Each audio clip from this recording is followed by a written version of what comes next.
John Keats. John Keats was a prominent English romantic poet known for his vivid imagery, sensuous poetry, and an attempt to express a philosophical outlook through classical legends. Here is an overview of Keats's life, works, and contributions to literature. Early life and education. John Keats was born on October 31st, 1795, in London, England. He was the eldest of four children and faced early hardships as both his parents died when he was young. His father died when he was 8, and his mother passed away 6 years later from tuberculosis. Education and career. After the death of his mother, Keats's maternal grandmother appointed guardians for him, Richard Abbey and John Rowland Sandal. Abbey played a more significant role in his upbringing. Keats was removed from school at 15 and began an apprenticeship to become an apothecary surgeon while studying medicine at a London hospital. He eventually became a licensed apothecary in 1816. Literary pursuits. Although he was trained as an apothecary, Keats decided to pursue a career in poetry instead of practicing medicine. He met influential literary figures including Leigh Hunt, Percy Bysshe Shelley, and William Wordsworth, who introduced him to a circle of poets and helped him get his work published. Published works. In 1817, his first volume of poetry, Poems by John Keats, was published. Keats's poem Endymion, an epic romance based on Greek mythology, received negative reviews from contemporary critics. Some of his most celebrated and enduring works, including Ode on a Grecian Urn, Ode to a Nightingale, Ode to Psyche, and to Autumn. Love and personal life. Keats fell in love with Fanny Brawne while nursing his brother Tom, who suffered from tuberculosis. His poetry from 1818 to 1819, including Ode to Nightingale and Ode on a Grecian Urn, is considered among the finest in the English language and was written during this period of love and inspiration. Declining health and death. In 1819, Keats's health began to deteriorate and he contracted tuberculosis. He passed away in Rome on February 23, 1821, at the age of 25. His final volume of poetry, Lamia, Isabella, The Eve of St. Agnes, and Other Poems, was published in 1820 and received enthusiastic praise. John Keats's poetic legacy is characterized by his rich and sensuous imagery, exploration of themes like beauty, nature, love, and the transience of life, and his ability to evoke deep emotions in his readers. He is regarded as one of the most influential romantic poets, and his works continue to be celebrated for their beauty and emotional depth. Endymion, a poetic romance. Endymion is a narrative poem by John Keats, first published in 1818. Endymion is a lengthy narrative poem divided into 4 books, each of which contains a significant portion of the story. The poem draws inspiration from Greek mythology, particularly the tale of Endymion, a handsome shepherd who is beloved by the moon goddess Selene, referred to as Cynthia in the poem. The narrative follows the adventures and experiences of Endymion, exploring themes of love, beauty, and interaction between mortal and divine realms. In Book 1, the poem begins with an idyllic scene featuring shepherds, rural landscapes, and the worship of the god Pan. The shepherds sing, dance, and discuss the idea of an idealized afterlife in the shades of Elysium. However, the protagonist, Endymion, is in a state of detachment from this gathering. He is in a trance and not fully engaged in the conversation. His sister Peona becomes concerned and takes him away to a quiet resting place. In Book 2, Endymion delves into the realm of dreams and the subconscious, embarking on a journey to the underworld. There he encounters various mythological figures, including Adonis and Venus, foreshadowing his own destined relationship with the divine being. This book explores the theme of the mortal seeking the divine. In Book 3, Endymion's love for the moon goddess Cynthia is revealed, and he pleads with her not to torment him any longer. He undergoes various trials, including a surreal underwater journey, and eventually frees the sea god Glaucus from a long imprisonment. The book conveys Endymion's enduring love for Cynthia and his quest for a higher form of beauty. In Book 4, Endymion encounters a beautiful Indian maiden who captivates him. They journey to Mount Olympus, where Cynthia is waiting for him. However, Endymion forsakes the goddess for his newfound mortal love. Cynthia reveals her identity, and the poem concludes with a declaration of love for Endymion. Themes of the poem. Love and beauty. Endymion explores the themes of love and beauty. It delves into the enduring nature of love, and the profound impact of beauty on human emotions. The relationship between the mortal Endymion and the divine Cynthia or Selene symbolizes the eternal and transformative power of love. Mythology and the divine. The poem is steeped in Greek mythology, drawing from the story of Endymion and his connection to the moon goddess. It examines the interactions between the mortal world and the divine realm, highlighting the complexities of such relationships. Journey and transformation. Endymion embarks on a journey, both physical and spiritual, throughout the poem. His encounters with mythological figures and his experiences in different realms represent the idea of transformation and self discovery. Nature and the sublime. The poem features vivid descriptions of natural landscapes and rural settings. It conveys a sense of the sublime in nature, with the beauty of the natural world serving as a backdrop for the characters' experiences. Endymion is structured into four books, each with a different focus and narrative development. The poem uses rhyming couplets in iambic pentameter, giving it a formal and rhythmic structure. This format allows for narrative storytelling and exploration of complex themes. Language and style of the poem. Keats employs rich and descriptive language, using vivid imagery to convey the characters' emotions and experiences. The poem combines elements of romantic style with classical references and mythological allusions. The language is ornate and evocative, contributing to the poem's dreamlike and fantastical atmosphere. Endymion is a narrative poem that draws readers into a world of myth, beauty, and transformative love. Through its exploration of the relationship between the mortal and the divine, it delves into profound themes while showcasing Keats's mastery of poetic language and storytelling. Hyperion and the Fall of Hyperion, a Dream.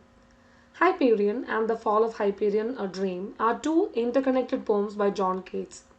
Hyperion is an epic and unfinished poem. It draws inspiration from Greek mythology, particularly the Titanomachy, a mythological battle between the Titans and the Olympian gods. Keats reimagines this mythic conflict, focusing on the fall of the Titans and the rise of the Olympians.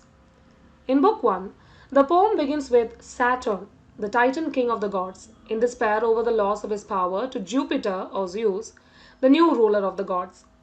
Other Titans, including Hyperion, the god of the sun, and Oceanus, the god of the sea, are similarly disheartened by their diminished status. Keats paints a vivid picture of the Titans' suffering and sense of loss.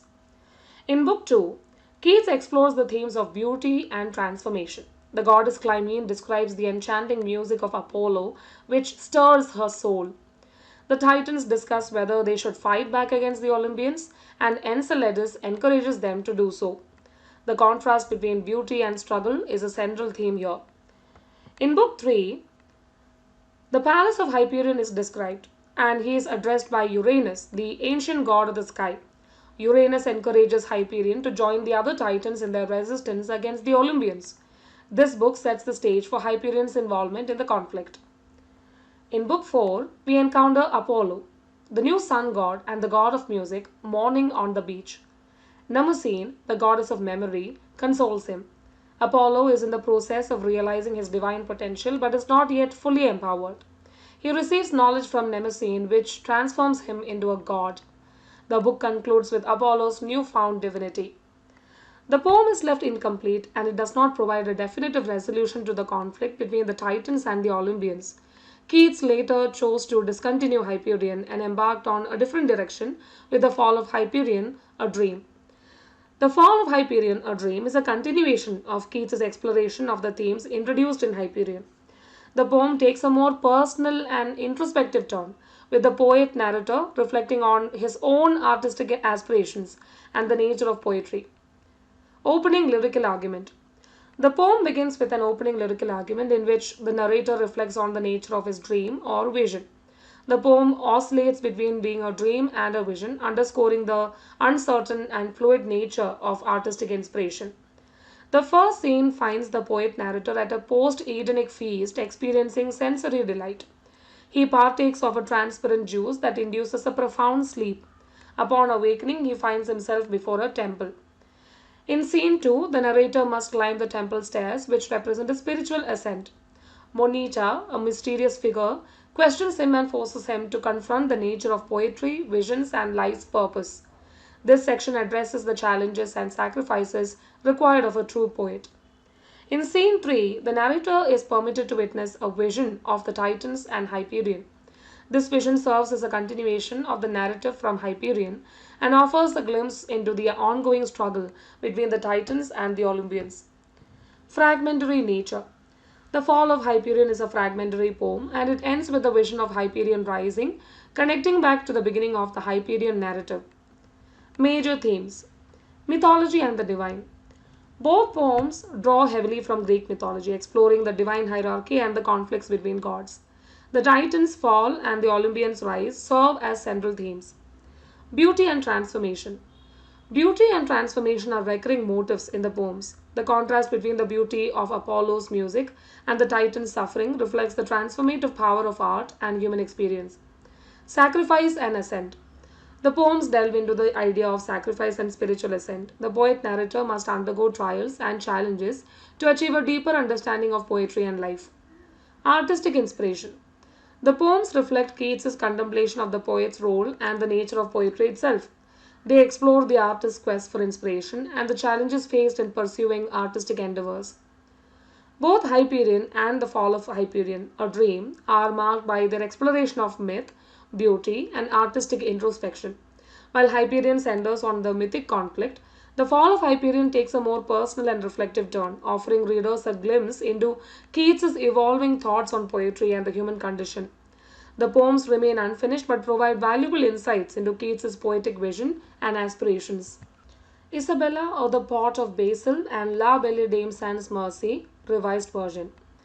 Isabella or the Pot of Basil and La Belle Dame Sans Mercy are two notable narrative poems by John Keats. Isabella or the Pot of Basil. Adaptation from Boccaccio. This narrative poem by John Keats is adapted from a story in Giovanni Boccaccio's Decameron.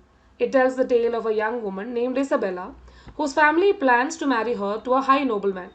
However, Isabella falls in love with Lorenzo, an employee of her brother's. Her passionate love for Lorenzo puts her in direct conflict with her family's intentions. Tragic love story. When Isabella's brothers discover her love affair with Lorenzo, they murder him and bury his body. Lorenzo's ghost appears to Isabella in a dream, revealing the truth of his death. In her grief and longing, Isabella exhumes Lorenzo's body and buries his head in a pot of basil, which she obsessively tends to. The poem depicts her love and sorrow, ultimately leading to her own decline. Symbolism and tragedy. Isabella explores themes of forbidden love, obsession, and the tragedy that results from societal and familial constraints.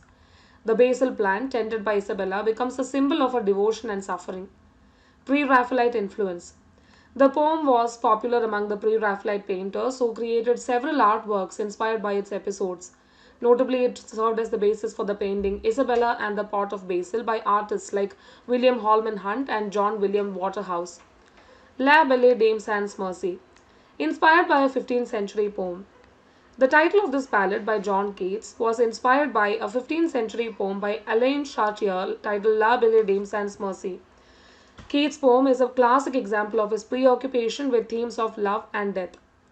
La Belle Dame Sans Mercy tells the story of a knight who encounters a mysterious and enchanting fairy, the beautiful lady without mercy. She seduces him with her eyes and singing.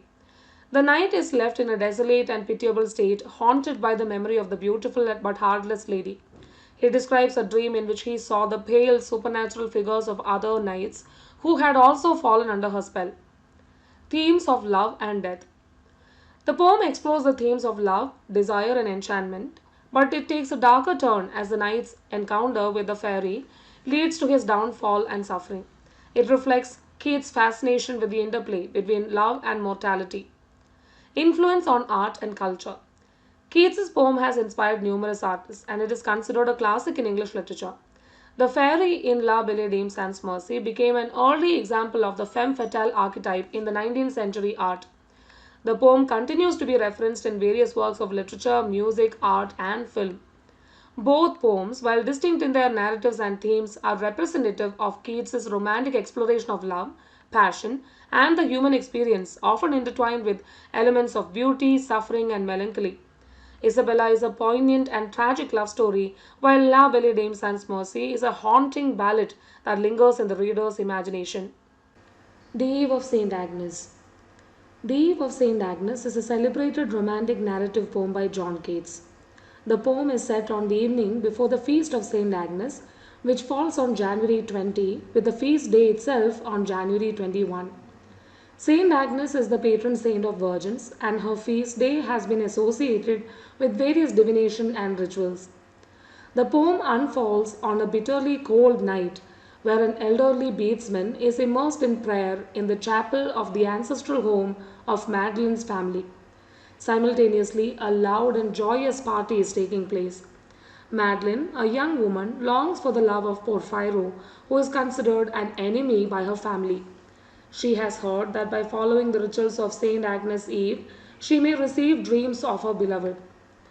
Later in the night, Porphyro secretly enters the castle seeking out Angela, an elderly woman sympathetic to his family, and convinces her to lead him to Madeline's room, where he intends to gaze upon her as she sleeps. Porphyro watches Madeline as she prepares for bed and later emerges from his hiding place to prepare a feast of rare delicacies. Madeline awakens and, believing that Porphyro is part of a dream she has had, welcomes him into her bed. When she fully awakens and realizes the truth, she forgives Porphyro for his deception and declares her love for him. Madeline and Porphyro decide to flee the castle together and embark on a journey over the southern moors. They pass by the oblivious and drunken revelers from the earlier party as they escape into the night. In the final stanza, the poem reveals the death of Angela and describes the bedesman who, after reciting 1,000 aves, has passed away, slept among his ashes cold. The Eve of Saint Agnes is a tale of love, desire, secrecy, and escape. The poem beautifully combines elements of romance and the supernatural, and it is known for its vivid imagery and evocative descriptions of the setting and characters. Keats skillfully blends the human and the ethereal, creating a memorable narrative filled with passion and longing. The poem remains influential in 19th century literature and continues to captivate readers with its rich storytelling.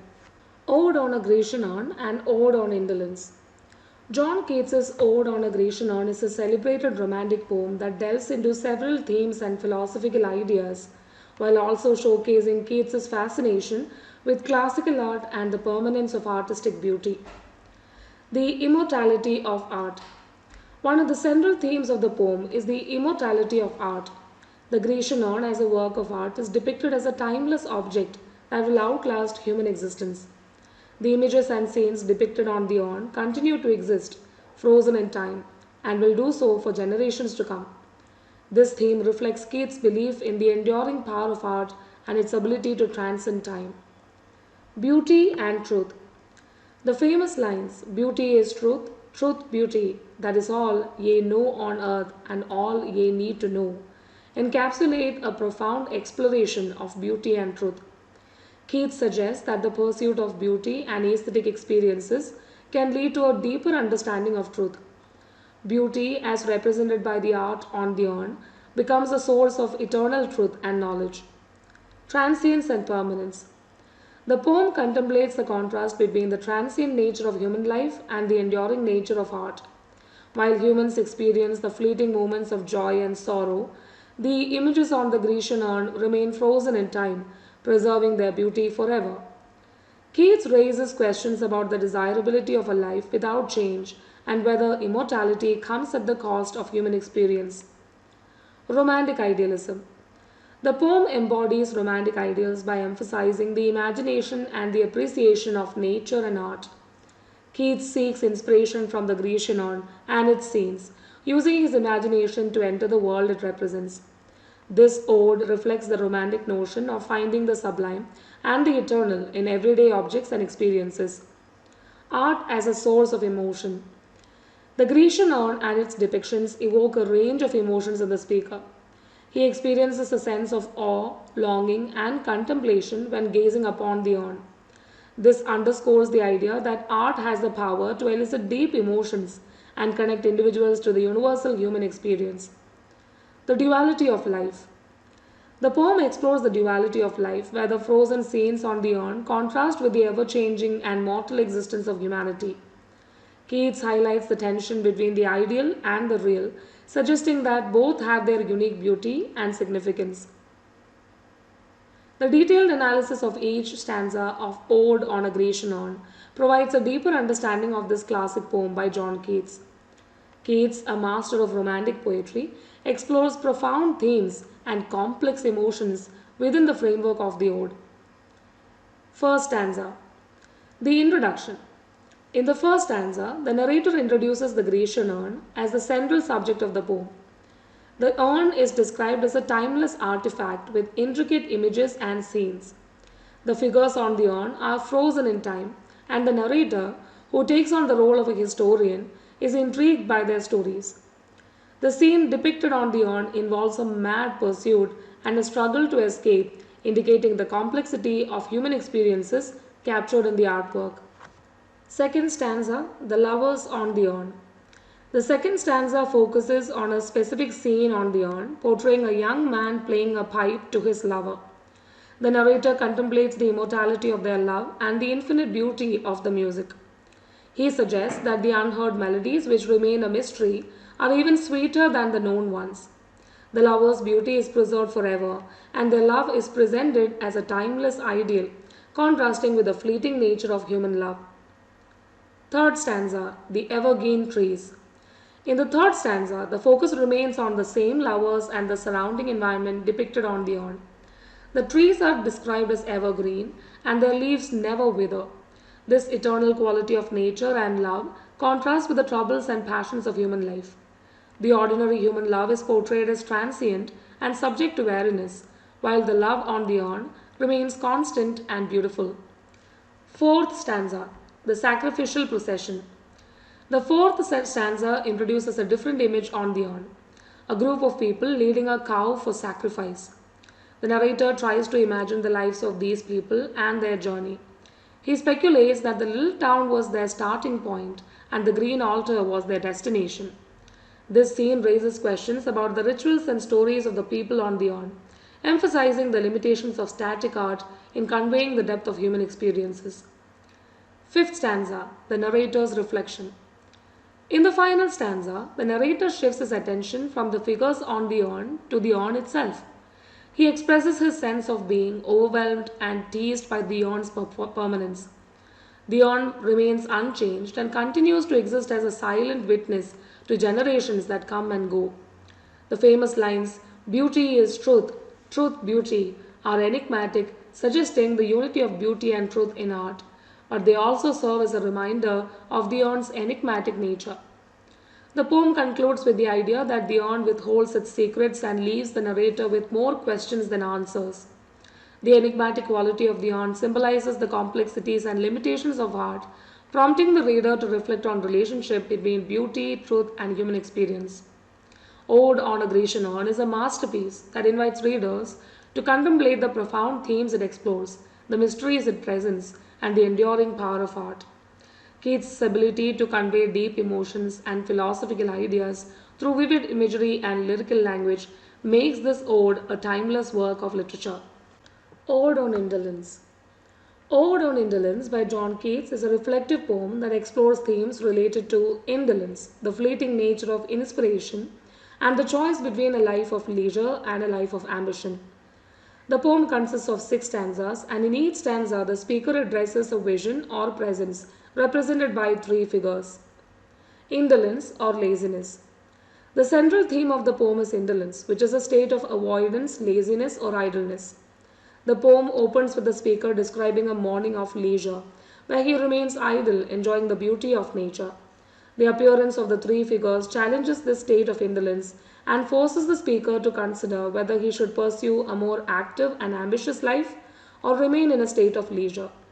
The poem presents a tension between the allure of indolence and the potential rewards of ambition and creativity. Inspiration and creativity. The 3 figures in the poem, love, ambition, and poesy, represent sources of inspiration and creativity. The poem explores the idea that moments of inspiration are fleeting and unpredictable. The speaker's desire to follow these figures reflects his longing for creative inspiration, but he ultimately chooses to remain in a state of idleness. The poem raises questions about the nature of artistic inspiration and the difficulty of harnessing it. The transitory nature of beauty. Throughout the poem, the speaker reflects on the transitory nature of beauty and inspiration. He describes the beauty of the morning and the fleeting nature of love, ambition, and poesy. The poem suggests that beauty and inspiration are temporary and elusive, and the speaker's decision to remain indolent may be a response to the impermanence of these qualities. The choice between idleness and ambition. The poem presents a choice faced by the speaker between a life of idleness and a life of ambition. The figures on the urn represent different paths in life, and the speaker contemplates whether he should pursue the ideals of love, ambition, and poesy, or continue to lead an idle and contemplative existence. The poem does not provide a definitive answer, but raises questions about the nature of human choice and desire. The temptation of indolence. The poem acknowledges the allure of indolence and the comfort of a leisurely existence. The speaker's descriptions of the peaceful morning and the pleasures of idleness highlight the temptation to remain in a state of ease. This theme reflects the human desire for comfort and the reluctance to embrace challenges and ambition. Ode on Indolence is a contemplative and introspective poem that encourages readers to reflect on the choices and desires that shape their lives. It explores the tension between the pursuit of ambition and the appeal of a life of leisure, highlighting the complex and often contradictory nature of human motivations and aspirations. Ode on Melancholy and Ode to a Nightingale. Ode on Melancholy by John Keats is a contemplative poem that addresses the complex emotions associated with melancholy or sadness. The poem consists of three stanzas, and in each stanza, the speaker offers advice on how to approach and cope with melancholy. Melancholy and beauty. The central theme of the poem is the relationship between melancholy and beauty. The speaker acknowledges that moments of beauty and joy are often fleeting and accompanied by a sense of sadness. He suggests that one should not shy away from melancholy, but should embrace it as an integral part of the human experience. Transience of pleasure. The poem explores the idea that pleasure and happiness are temporary and subject to change. The speaker emphasizes that beauty must eventually fade, joy is short lived, and even the most delightful experiences contain an element of transience. This acknowledgement of impermanence is a key aspect of the poem's philosophy. Balancing emotions. The poem encourages readers to strike a balance between joy and sorrow. It suggests that one should not avoid or suppress feelings of melancholy, but should confront them with awareness and sensitivity. The poem proposes that embracing both joy and sorrow allows for a deeper understanding of life's complexities. Structure of the poem. The poem is divided into three stanzas, each containing 10 lines.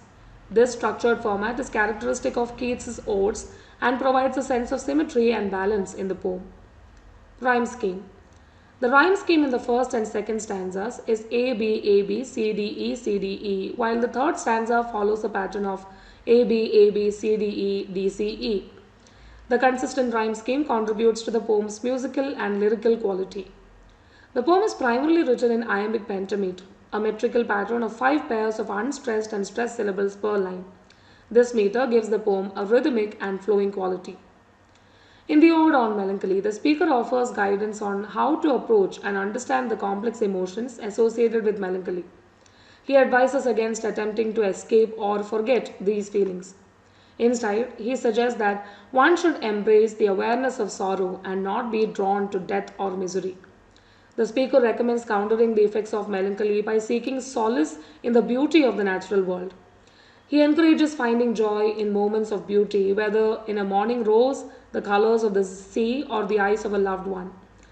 By indulging in these moments of delight, one can confront the reality of transience and the inevitable passage of joy into sorrow. The poem's final stanza underscores the idea that melancholy and joy are intertwined. It suggests that by fully experiencing and appreciating moments of joy, individuals can also come to understand and appreciate the depths of melancholy. The two emotions are not separate but interconnected, and embracing both allows for a richer and more profound engagement with life. Ode to a Nightingale. Ode to a Nightingale, a poem in 8 stanzas by John Keats, is a meditation upon art and life, inspired by the song of a nightingale that has made a nest in the poet's garden. The poet's visionary happiness in communing with the bird is contrasted with the dead weight of human grief and sickness and the transience of youth and beauty. The song of the nightingale is seen as a symbol of art that outlasts mortal life. Structure of the poem. Like most of the other odes, Ode to a Nightingale is written in 10-line stanzas. However, unlike most of the other poems, it is metrically variable, though not so much as Ode to Psyche. Each stanza's first 7 and last 2 lines are written in iambic pentameter. The 8th line of each stanza is written in trimeter with only 3 accented syllables instead of 5. Nightingale also differs from other odes in that its rhyme scheme is the same in every stanza. Each stanza in Nightingale is rhymed A B A B C D E C D E, Keats' most basic scheme throughout the odes. Summary of the poem. The speaker opens with a declaration of his heartache. He feels numb, as though he had taken a drug only a moment ago. He is addressing a nightingale he hears singing somewhere in the forest and says that his drowsy numbness is not from envy of the nightingale's happiness, but rather from sharing it too completely. He is too happy that the nightingale sings the music of summer from amid some unseen plot of green trees and shadows.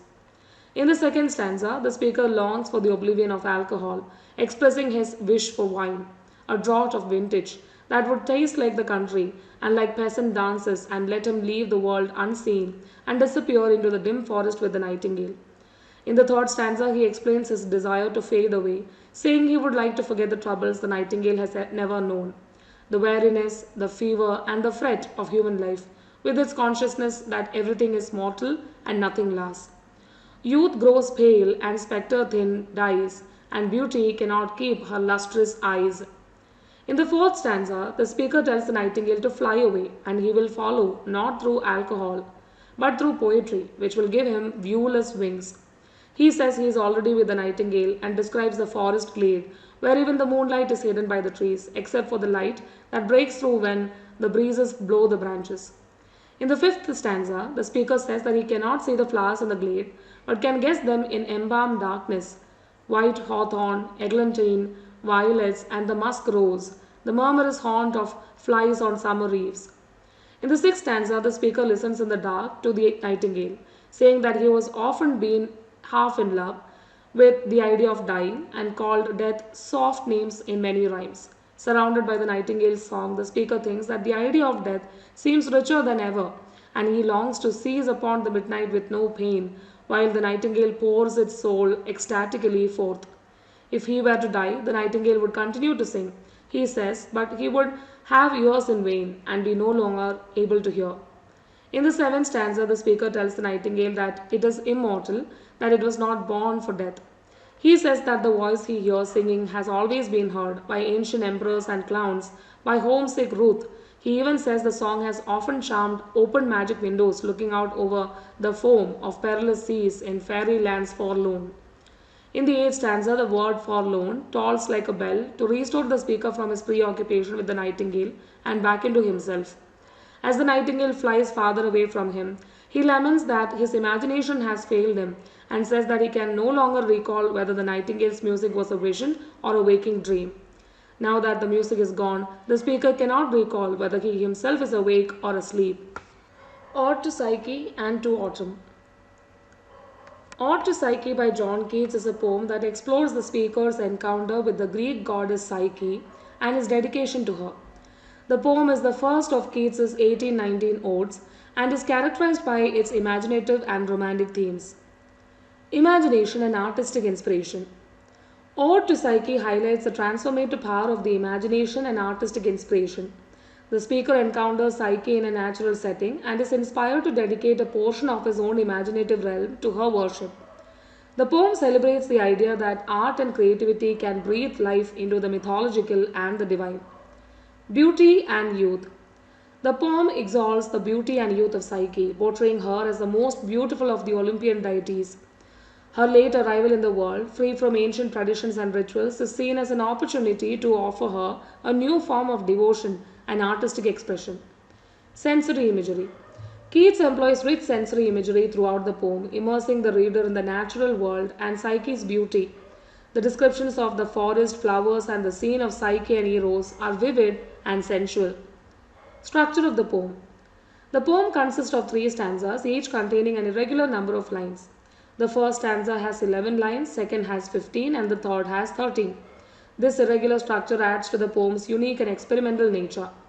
The rhyme scheme in the first stanza is A B C D D E E E F F E. In the second stanza, it is A, B, C, D, D, E, F, F, E, G, G. And in the third stanza, it is A, B, C, D, D, D, E, F, G, G, F. The poem exhibits a variation in rhyme schemes while maintaining the overall pattern of Keats' Odes. The meter varies throughout the poem with lines of various lengths and metrical patterns. Keats uses iambic pentameter and tetrameter but is not constrained by a strict metrical form, allowing for greater flexibility and expressiveness. In Ode to Psyche, the speaker addresses the Greek goddess Psyche, who is often associated with the soul and love. He narrates an encounter in a forest where he stumbles upon Psyche and Eros, also known as the winged boy. The two divine figures are depicted in a sensual and intimate embrace among nature's beauty. The speaker is captivated by the sight but wonders about Psyche's lack of temples, altars, and worship. He describes Psyche as the youngest and most beautiful of the Olympian deities. Despite the absence of traditional devotion, the speaker expresses his desire to dedicate a space in his imagination to create a temple for Psyche. He is willing to serve as her priest, choir, and oracle, providing her with the recognition and devotion that she deserves. This dedication involves an untrodden region within his mind where he imagines a garden tended by fancy, a symbol of imagination. The poem emphasizes the power of artistic inspiration and the transformative ability of imagination to breathe life into the divine. The speaker offers his creative abilities to Psyche, pledging to honor her with soft delight. He envisions an open window in her temple to allow the winged boy, Love, to enter, symbolizing the connection between the realms of art and the divine. Ode to Psyche is a tribute to the goddess of the soul and love, celebrating the union of art, imagination, and devotion. It explores the idea that the beauty and youth of Psyche can be best celebrated through the creative powers of the human mind and artistic expression. To Autumn. To Autumn by John Keats is a celebrated ode that beautifully captures the essence of the autumn season and the cycle of life. Major themes of the poem: transience and mortality. To Autumn meditates on the transience of life and the cycle of nature. It illustrates how autumn, as a season of ripening and decline, mirrors the inevitable passage of time. The poem acknowledges that all life, like the ripened fruits, eventually comes to an end. Natural beauty. Keats immerses the reader in the sensory delights of autumn. He celebrates the vivid imagery and sensory experiences of the season, depicting the richness and beauty of nature as the harvest approaches. Harvest and abundance. The poem paints a picture of abundance and harvest, highlighting the earth's fertility during the autumn months. It emphasizes the plenitude of the season as nature's final gift before winter. Structure of the poem. To Autumn consists of 3 stanzas, each containing 11 lines. Keats breaks away from the 10-line structure used in some of his other odes. The rhyme scheme in the first stanza is A, B, A, B, C, D, C, D, E, D, E. In the second stanza, it is A, B, C, D, C, D, D, E, F, E, F. And in the third stanza, it is A, B, C, D, C, D, E, D, E, F, G. The rhyme scheme adds to the musical and rhythmic quality of the poem. The meter is primarily iambic pentameter with 5 stressed syllables per line. However, Keats uses metrical variation to create a natural and flowing rhythm, reflecting the organic quality of the season. Summary of the poem. In To Autumn, the speaker addresses the autumn season as if it were a personified figure, praising its attributes. In the first stanza, he describes how autumn, a close friend of the sun, is busy with the ripening of fruits and the blossoming of late flowers. He appreciates autumn's warm and fruitful work in the fields. The second stanza continues to personify autumn, portraying her as a woman seated on the ground with her hair blown by the wind. She is engaged in various activities such as watching the cider being pressed and overseeing the gleaning of the fields. The stanza beautifully captures the richness and vitality of the season. In the third stanza, the speaker advises autumn not to envy the songs of spring and its burgeoning life. Instead, he praises the unique music of autumn. As evening approaches, nature comes alive with the hum of gnats, bleating of lambs, singing of crickets, whistling of robins, and the melodious migration songs of swallows. The poem celebrates the beauty of autumn and the natural world, highlighting the season's sensory experiences and its role in the cyclical pattern of life. It serves as a meditation on the transient yet vibrant nature of existence. To Autumn is often regarded as one of Keats' finest poems, demonstrating his mastery of imagery, sensory language, and the romantic celebration of nature.